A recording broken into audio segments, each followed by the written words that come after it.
अस्सलाम वालेकुम, मैं हूं अदनान कुरैशी और आप देख रहे हैं 88 न्यूज़। आज हम आपको नाज़िमाबाद के मनाज़िर दिखा रहे हैं। ये नाज़िमाबाद बोर्ड ऑफिस से लेकर बनारस तक जो रास्ता जा रहा है, जहां पर ठेले पतारों की भरमार लग चुकी है। केएमसी और डीएमसी सिर्फ़ और सिर्फ माल बनाने में मसरूफ़ है। केएमसी का अमले ने पूरे के पूरे नाज़िमाबाद को तबाह और बर्बाद कर दिया।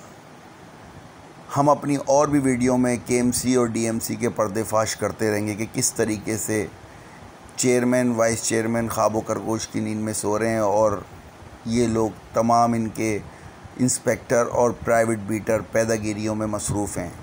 नाज़िमाबाद जैसे इलाके के अंदर किस तरीके से ये आपके सामने मनाज़िर हैं कि किस तरीके से रोड जाम हो चुका है इन ठेले पतारों की वजह से। केएमसी और डीएमसी सिर्फ़ और सिर्फ माल बनाने में मसरूफ़ है।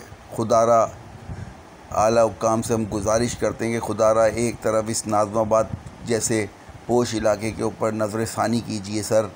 इस पूरे इलाके को बर्बाद करके रख दिया इन ठेले पतारे वालों ने। बस सिर्फ इनको पैसे देते रहो और कहीं भी किसी भी जगह आप ठेला पतारा कहीं भी लगा सकते हैं। सिर्फ केएमसी और डीएमसी को माल खिलाओ सर। खुदारा इंक्रोचमेंट कीजिए सर। ये पूरे नाज़िमाबाद को बर्बाद करके रख दिया इन लोगों ने। खुदारा होश के नाखून लीजिए और एक्शन कीजिए।